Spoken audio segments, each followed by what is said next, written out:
Bonjour, je m'appelle Eric Naon et vous écoutez Ex Machina, l'ère des algorithmes.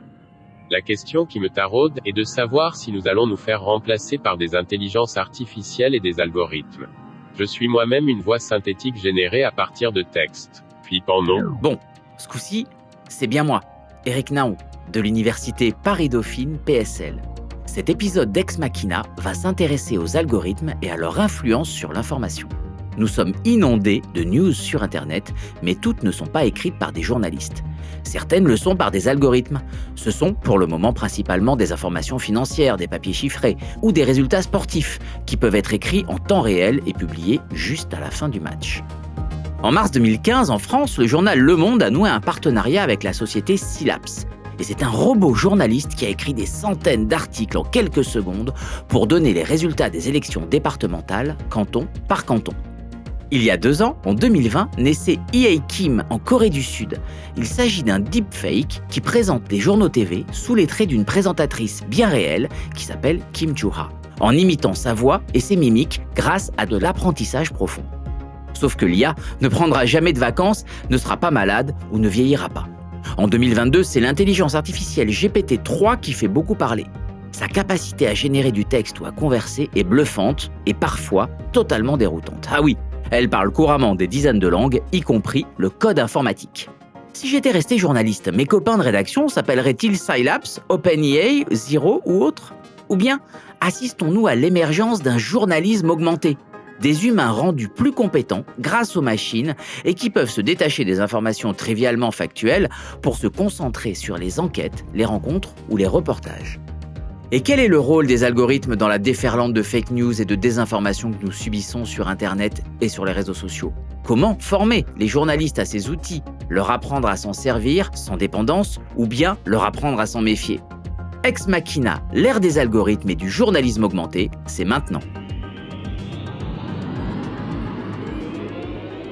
Alors nous sommes dans le studio radio d'IPJ, l'Institut pratique du journalisme Dauphine PSL, et je vous avoue, je suis un petit peu intimidé car je reçois aujourd'hui Pascal Guéné. Bonjour Pascal. Bonjour Eric.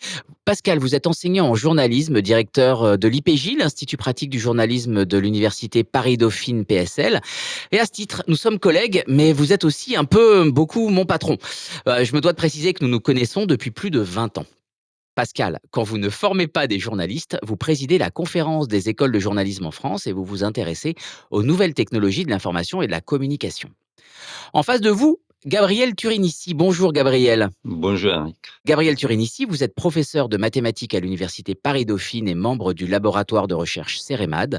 Vous travaillez sur des algorithmes qui ont des applications en physique quantique, en épidémiologie et en économie. Pascal et Gabriel, vous êtes notamment ici parce que vous avez créé le GT Covid, un groupe de travail innovant et pluridisciplinaire pour monitorer l'épidémie. Mais avant tout, vos centres d'intérêt convergent autour de l'information et des algorithmes.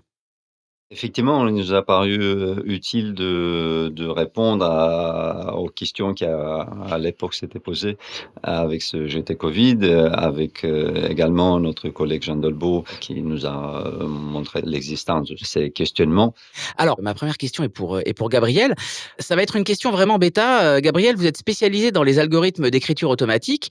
Comment ça fonctionne? Comment on peut générer par un algorithme une écriture qui a du sens? Avec beaucoup de persévérance, quand on parle d'intelligence artificielle, il y a beaucoup de, disons, bêtises artificielles, au sens qu'il y a beaucoup de persévérance nécessaire en algorithme pour trouver la bonne solution. Et donc, en pratique, l'algorithme essaie beaucoup de fois jusqu'à ce que la qualité de rendu soit cohérente et satisfaisante. En tant que journaliste et dans une école de journalisme, on s'interroge, on s'inquiète un petit peu de ces logiciels d'écriture automatique. On voit qu'ils ont fait énormément de progrès. En 2009, en 2010, on a vu des premiers articles écrits par des robots qui avaient du sens, essentiellement pour des articles de sport ou de la météo. Où est-ce qu'on en est aujourd'hui, Pascal ? Comme l'a dit Gabriel, effectivement, il y a quand même beaucoup d'intelligence, mais un peu de bêtise aussi dans ce que l'on peut tout confondre derrière ces termes. Et d'ailleurs, c'est difficile de trouver une définition assez précise de ce qu'est l'intelligence artificielle. Les exemples que vous citez concernant les résultats sportifs, concernant par exemple ce que le monde a fait au moment des élections, en fait, c'est de l'automatisation de masse de données.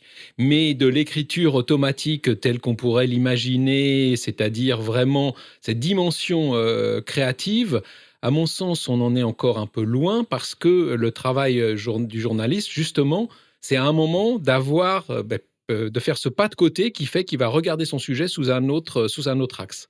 Et pour le moment, même si bien sûr la génération de texte, comme vous le dites, et ça soulève des questions, nous y reviendrons sans doute sur la question des fausses informations, on peut créer massivement du texte, mais on est encore un peu aux prémices de la révolution qui est devant nous.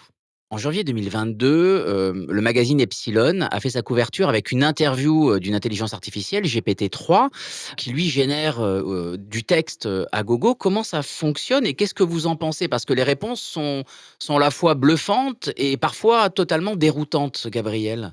GPT-3, effectivement, c'est un réseau entraîné de manière massive qui fait suite à GPT-1, GPT-2.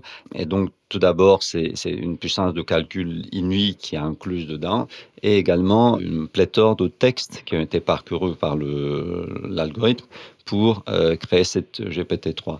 Donc, on peut dire que c'est une sorte de concentré de milliards de textes. Et donc, à ce titre, il a effectivement une bonne mémoire. Il peut reproduire des morceaux de texte. Il peut également en créer.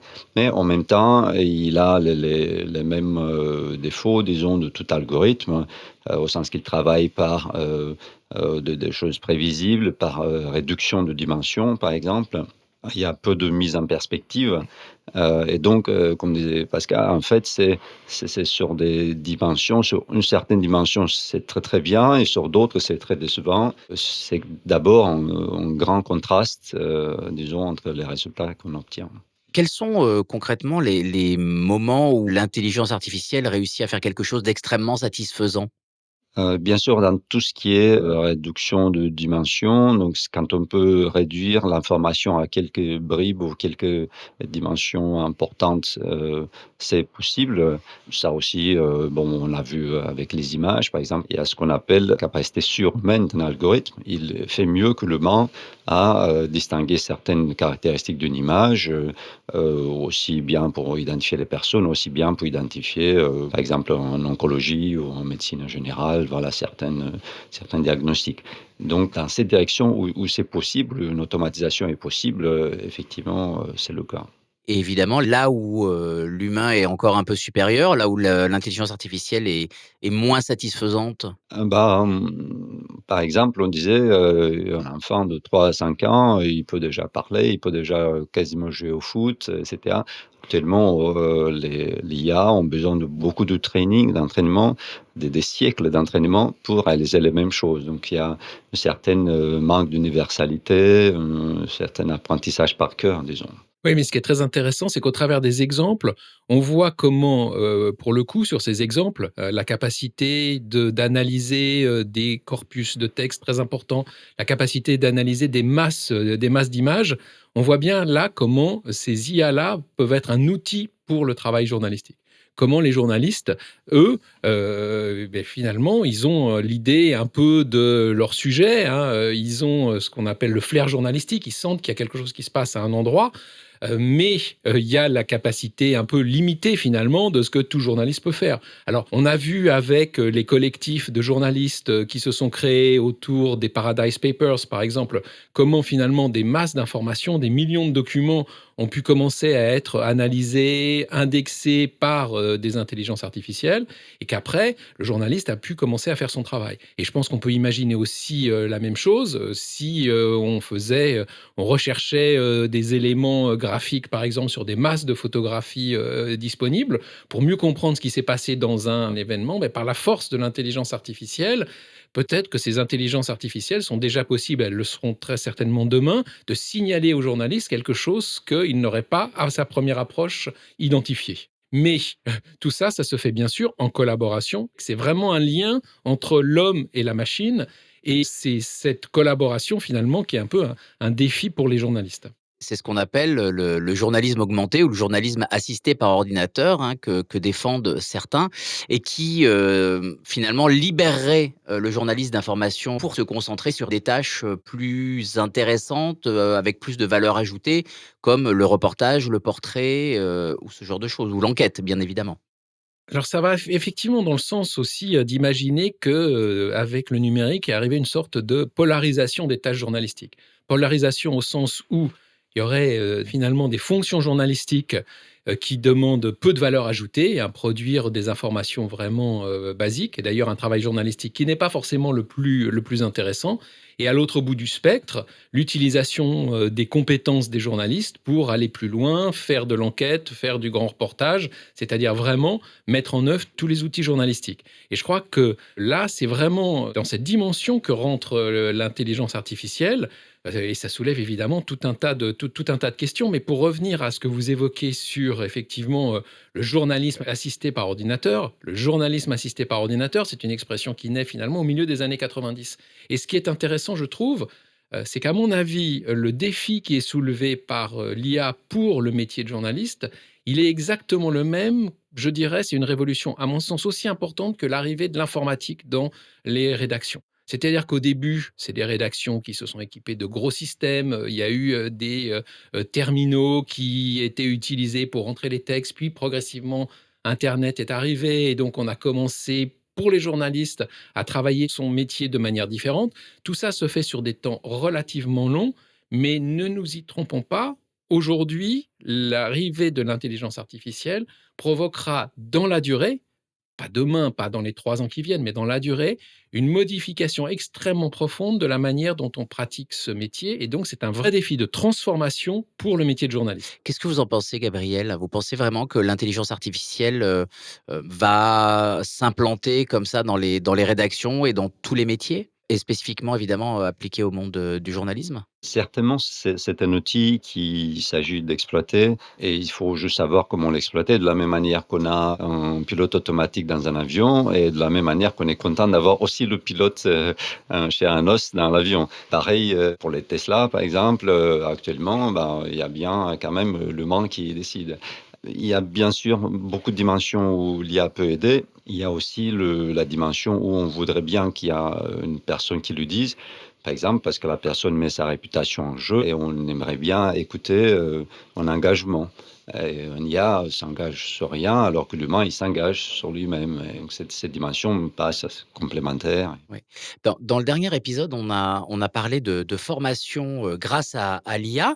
Moi, la question que je vais vous poser, Pascal et Gabriel, c'est comment on peut former les journalistes de demain et d'après-demain pour travailler avec l'IA et pour travailler sur l'IA? Quels sont les enjeux? Quelles sont les compétences qu'il faut mobiliser, aujourd'hui? C'est une question évidemment tout à fait passionnante parce que c'est celle qui nous projette dans l'avenir. Je crois qu'il y a une sorte de révolution culturelle à faire du côté des journalistes sur leur approche de la technologie. Le journaliste, c'est quelqu'un qui a toujours travaillé avec la technologie, bien sûr, dans son métier. Beaucoup de journalistes, que ce soit les journalistes radio, télé, tout le monde a utilisé cette technologie. Mais simplement, elle s'est immiscée de façon de plus en plus importante.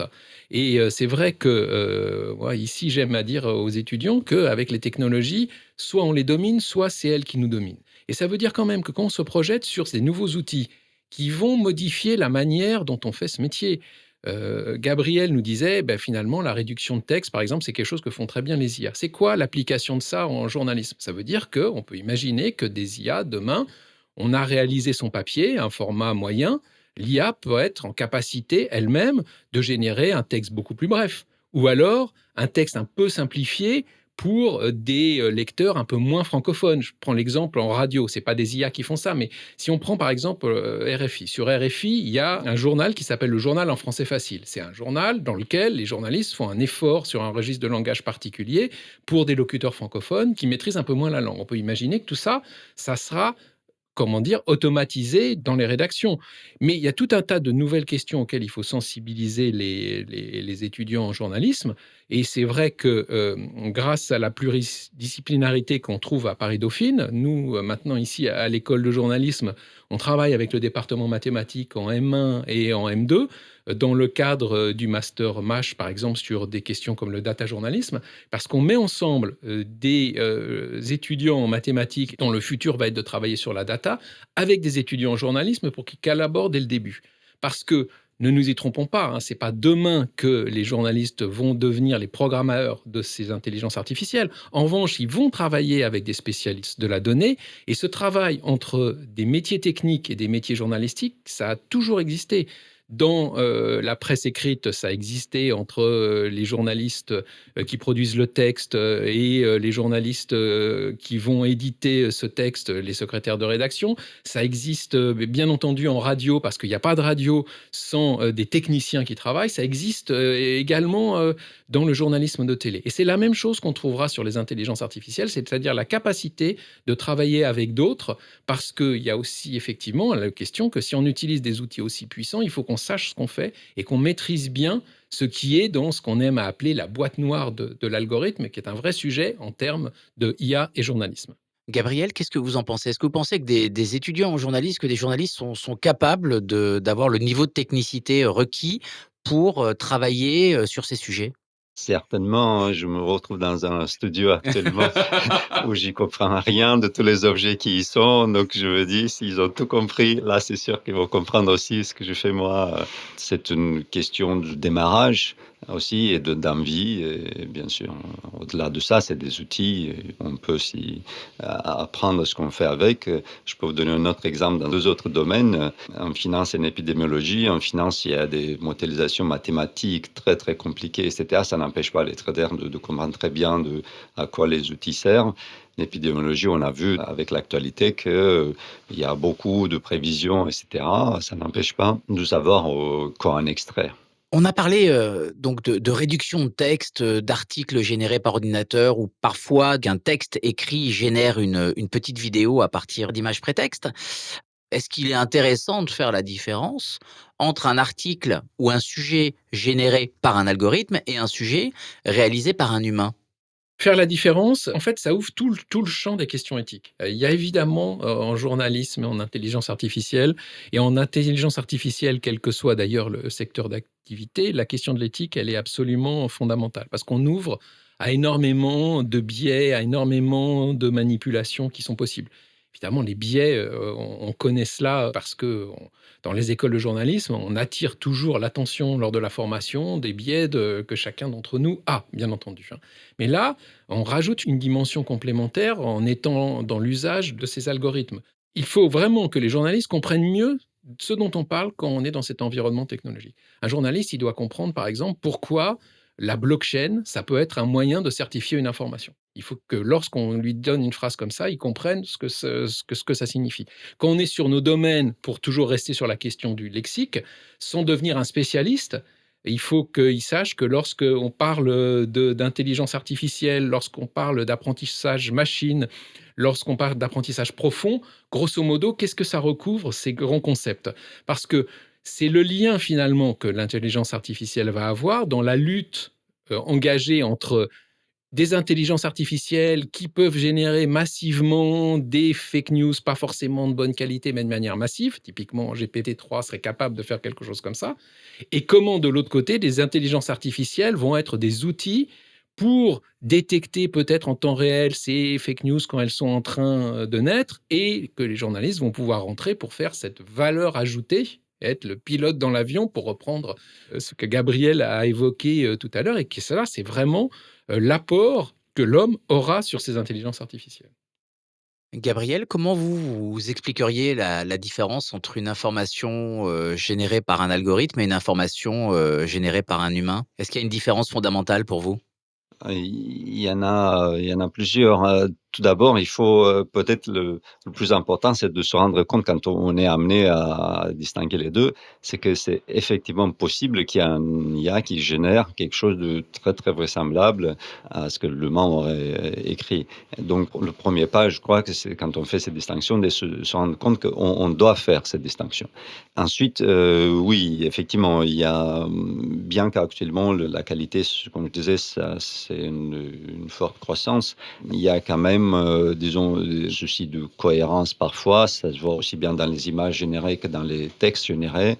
Il y a parfois, disons, faible décrochage de propos. Il y a aussi une certaine, dimension assez pauvre, disons, de l'information. Il y a peu de conscience de contexte, donc l'humain, il contextualise, mieux. Et actuellement, ce qu'un IA peut faire, un IA 2 fois plus gros peut reconnaître comme étant artificiel. C'est vrai techniquement aujourd'hui, peut-être ça sera plus vrai demain, mais Et est-ce qu'une intelligence artificielle peut innover? effectivement, les IA qui génèrent de contenu, c'est, ce qu'on appelle des IA génératifs justement, qui, inventent des choses, et la première fois où ça a été beaucoup entendu, c'est quand IA a commencé à peindre des tableaux, dont un a été, adjugé pour, une somme à 6 chiffres, hein. Et on s'est rendu compte effectivement qu'il peut générer. Néanmoins, il génère des objets, des contenus qui dépendent des données qu'il a vues. Et puis, par exemple, pour GPT-3, lui, il a vu aussi beaucoup de textes, disons, de qualité un peu douteuse, et il génère parfois des contenus toxiques. C'est pas par volonté, c'est juste parce que l'IA ne fait que reproduire de manière créative, certes, mais ce qu'il a vu. Donc c'est un peu disons, du passé qui est, un peu resservi, mais néanmoins avec certaines nouveautés, mais pas de manière, totale, ces nouveautés-là. On a un petit peu évoqué la désinformation, les fausses nouvelles, les fake news, comme on les appelle communément. Ce sont des contenus trompeurs générés par des personnes ou par des algorithmes. Et ces contenus trompeurs, ces fake news ont explosé ces 2 dernières années. Comment on peut faire pour endiguer? Qu'est-ce qu'on peut y faire aujourd'hui, à votre avis? Il y a beaucoup de choses qu'on peut faire sur ce sujet-là. Déjà, il faut quand même rappeler que l'histoire nous montre que la désinformation, ça tue. C'est-à-dire qu'on ne peut pas laisser, voilà, considérer que ce phénomène des fake news, il n'est pas gravissime. Il n'y a pas eu besoin de fake news pour qu'il y ait des médias de la haine au Rwanda, Radio Mille Collines, qui a amené évidemment des massacres terribles. Donc, si on imagine ça à l'ère des fake news, de la multiplication des réseaux sociaux, on voit bien comment on a un enjeu pour l'ensemble de la société. On est trop dans l'acceptation d'un discours qui est de dire on ne peut pas réguler les réseaux sociaux, on ne peut pas réguler ces grands opérateurs du numérique. Je pense que si on est dans cette espèce d'état d'esprit, parfois je reprends des étudiants qui me disent ah ben oui mais ça c'est les algorithmes qui. Et je leur rappelle mais ce ne sont pas les algorithmes qui, ce sont des personnes qui ont décidé de paramétrer, de programmer ces algorithmes pour qu'ils arrivent à tel résultat. Lorsqu'on dit Google n'oublie rien, si demain on dit à l'algorithme de Google n'indexe aucune information supérieure à une semaine, Google, il aura oublié tout ce qui s'est passé. Donc je pense que la question de la régulation, elle est absolument fondamentale. C'est une question vraiment tout à fait forte sur la question des fake news, notamment à ce que les personnes qui sont à l'origine de ces fake news ou qui les propagent assument les responsabilités juridiques qui vont avec. On est encore trop dans une zone de flou, et je le répète parce que j'en ai une forte conviction, je pense qu'évidemment, les intérêts de ces plateformes, c'est d'ancrer dans l'espace public l'idée qu'il serait impossible de les réguler. Ils font ça à coût, évidemment, de millions, si ce n'est de milliards d'euros investis dans des opérations de lobbying auprès des États. Et comme il reste quand même un déficit des dirigeants sur la compréhension des enjeux du numérique, eh bien, lorsqu'on agrège tout ça, on est quand même face à une situation extrêmement inquiétante. La solution, c'est que les personnes qui ont émis des fake news ou qui les propagent assument leurs responsabilités sur le plan juridique.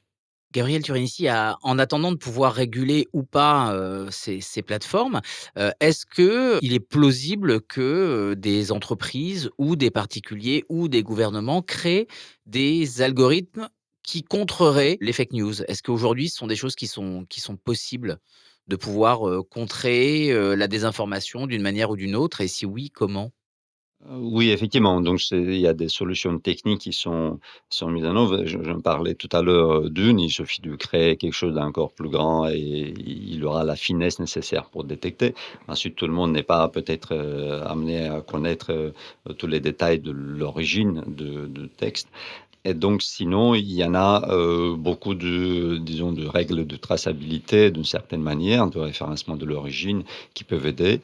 De la même manière qu'on met sur les billets de banque, certains signes particuliers pour reconnaître sont authentiques. On peut également, faire quelque chose d'à peu près similaire. Watermarker Voilà, l'information, voilà. entièrement quelle information, donc mettre des petits signes qui sont là que pour ceux qui les cherchent, mais qui disent, l'origine et qui disent l'authenticité de l'objet.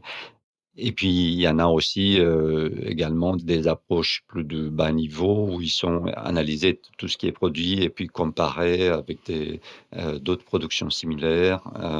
Ce sont des approches effectivement techniques, mais disons que ce que la technique elle peut faire, la technique aussi peut défaire ou peut détecter et actuellement on est assez confiant sur l'existence de cette dimension, a posteriori de vérification. Gabriel Turinissi, vous venez de parler de watermarker l'information, ça veut dire donc de marquer, de mettre un traceur sur du réel, sur de l'information vérifiée. C'est une des propositions que vous avez faites dans un rapport, paru en 2019 qui s'appelle «Deepfake et algorithmes, menaces ou opportunités», réalisé par le club Praxis. Est-ce que vous pouvez, notamment nous parler, de cette nouvelle génération de désinformation qu'on appelle les deepfakes? Donc les deepfakes sont des objets qui ressemblent à des objets réels. Ça peut être de la vidéo, ça peut être du texte, ça peut être de son qui, prétendent donc être des objets authentiques. On a vu des présidents tenir des propos qu'ils n'ont jamais tenus, on a vu des acteurs, faisant de même et donc tout ce qui est, contenu artificiel créé, pour ressembler à une personne, comme si c'est une personne réelle qui l'avait dit. Il y a eu aussi également de comptes Facebook, créés pour des personnes qui n'ont jamais existé. Donc ce sont des créations artificielles qui prétendent être, réelles et qui veulent se substituer, veulent emprunter un peu de prestige associé à une personne réelle. Notamment dans les photos, les images générées, par ordinateur peuvent servir de support à des faux comptes LinkedIn, de faux comptes Facebook et cetera et là encore, des journalistes ont pu débusquer, vérifier l'information, vérifier ces profils. Je vous remercie pour ces précisions. Pascal et Gabriel, je l'ai mentionné en début d'entretien, vous avez, créé, notamment tous les 2, un groupe de travail qui s'appelait GT Covid pour monitorer l'épidémie de Covid-19, dans le courant de l'année 2020. Je voudrais qu'on revienne un petit peu sur cette expérience et comment justement un mathématicien et un journaliste ont eu l'idée de créer, ce groupe de travail et qu'est-ce que vous en avez, retiré? On parle beaucoup de pluridisciplinarité, mais je pense, que la chance que l'on a à Dauphine, c'est qu'effectivement, il y a la cohabitation de nombreuses disciplines, mais qu'aussi on est une université de taille, relativement modeste et que de ce fait-là, finalement, il existe, une proximité assez grande et il se trouve aussi que cette idée est née assez conjointement dans les jours qui ont précédé le départ de notre grand isolement aux uns et aux autres, à Gabriel et à moi. On n'imaginait pas tout à fait à l'époque la durée, mais on a mis cela en place et l'idée c'était que des collègues, qu'ils soient des mathématiciens, qu'ils soient des sociologues, des politistes, des économistes, finalement se posaient des questions, s'interrogeaient, des collègues de droit aussi, s'interrogeaient sur ce qui était en train de se passer. On essayait de mieux comprendre et je pense que c'est ce qui a présidé à la naissance de cette initiative de ce GT Covid. Pour moi, le point de départ de cette aventure, c'était, question d'un collègue, Jean Delvaux, qui disait: «Qu'est-ce qu'on peut faire, nous, avec nos compétences, en épidémiologie ou autre, dans le contexte qui était, celui de effectivement, 1er confinement». On se disait, l'information à l'époque était assez pauvre. On regardait tous des graphiques avec le nombre de personnes contaminées ou non et finalement, il manquait, comme on l'a vu dans l'IA aussi, il manque une dimension un peu plus, large, et c'est cette dimension qu'on a essayé d'amener. Et l'impulsion de Pascal, qui était de dire il faut même aller au-delà des maths, et il faut aller dans un cadre pluridisciplinaire, ça a été la bonne. Et donc, ce qui a stabilisé cette initiative de parler, de la science, de l'épidémiologie à l'époque. Ce groupe de travail a permis finalement de comprendre les mesures statistiques, ce qu'étaient des choses qui nous sont aujourd'hui familières comme le R, le taux d'incidence, les modalités de transmission du virus, toutes les implications qu'il pouvait y avoir dans la société. Il y a également des transformations de nos comportements, de nos habitudes alimentaires, d'achat, etc., de l'infodémie et de l'épidémie de fake news scientifiques. Qu'est-ce qu'il en reste de ce groupe de travail? Où est-ce qu'on peut lire vos travaux? Donc, les travaux sont actuellement disponibles sur le site du groupe de travail, qui peut être retrouvé à partir du site de l'Université Paris-Dauphine PSL. Il y a donc les exposés scientifiques, il y a également les enregistrements. Et ce groupe, bien qu'actuellement on constate, disons, un affaiblissement de niveau d'activité, vu que je pense qu'il y en a suffisamment de sources d'informations. Ce groupe, il continue, donc tous les membres sont intéressés à discuter. Et donc, on accueille tous ceux qui ont des intérêts similaires à nous rejoindre à travers tous les canaux de contact. Oui, et puis donc il a donné lieu à une publication qu'on peut télécharger en PDF également sur le site de l'université, Regard croisé sur la Covid, donc qui est cet ensemble de témoignages. Moi, je dirais que ça a aussi fait passer la pluridisciplinarité dans une autre dimension. C'est-à-dire que là, d'autres projets sont en train de naître avec d'autres collègues. Donc, je pense que ça, c'est un point très, très positif. Moi, j'en retire une leçon pour le métier qui est le mien, c'est-à-dire celui de former les journalistes. C'est que j'ai assisté en direct quand même entre l'état d'une connaissance assez stabilisée, à savoir les experts, les spécialistes que nous recevions, puisque nous avions des invités extérieurs, et ce que j'entendais dans les médias, c'est-à-dire une sorte de temps de latence entre quelque chose qui est su et connu, et qui, dans la sphère médiatique, apparaît encore comme une interrogation. Et qu'il va falloir en fait quelques semaines, parfois 6 à 7 semaines, pour que cette question qui est bien stabilisée arrive. Donc je crois que c'est vraiment un défi pour le métier de journaliste, et d'ailleurs pour celui de chercheur, d'établir des espaces de dialogue, de façon à ce que chacun comprenne la culture de l'autre, mais finalement pour servir le bien commun. Parce que servir le bien commun, c'est aussi que, effectivement, ces résultats bien stabilisés de la connaissance et de la science puissent être, via l'intermédiaire des journalistes, être rendus disponibles auprès des publics. Très bien. Merci beaucoup Pascal Guéné. Merci Gabriel Turinici. Merci Eric. Merci Eric. C'était Ex Machina, l'ère des algorithmes, un podcast de Dauphine Numérique pour comprendre l'intelligence artificielle et ce que son arrivée dans notre quotidien veut dire concrètement. Ex Machina parle des machines, mais l'équipe est composée d'humains. Les Dauphinois Jamal Latif, Pascal Guéné, Pierre Laniret et Valérie Bouba sont au comité de pilotage. Merci à mon comparse Aurélien Thom, ingénieur du son également au montage, au mixage et surtout et aussi à la création musicale. Dans notre prochain épisode, il sera question de droit et de justice. Est-ce simplement l'affaire des humains ? Des algorithmes pourraient-ils nous aider à avoir une justice plus équitable ? Et qu'est-ce qu'on fait de nos données qui nourrissent les IA ? Quels outils juridiques l'Union européenne met-elle en œuvre pour nous protéger des méchantes IA américaines ? Nous aborderons aussi des thèmes qui fâchent ou qui font peur, comme la justice prédictive. Et promis, j'essaierai de ne pas parler de Tom Cruise, ni de Philippe Cadic, ni de Minority Report. Oups, raté. Nous verrons également où nous en sommes avec le fantasme du juge robot. Qu'on lui coupe la tête. Et enfin, nous répondrons à cette question pas si incongrue. Un algorithme peut-il être loyal ? Si vous avez aimé ce podcast sur Apple ou Google, Des méchantes GAFAM américaines. mettez 5 étoiles pour faire évoluer l'algorithme de recommandation et un commentaire que je lirai avec plaisir. N'oubliez pas de connecter avec des humains et à bientôt dans un mois.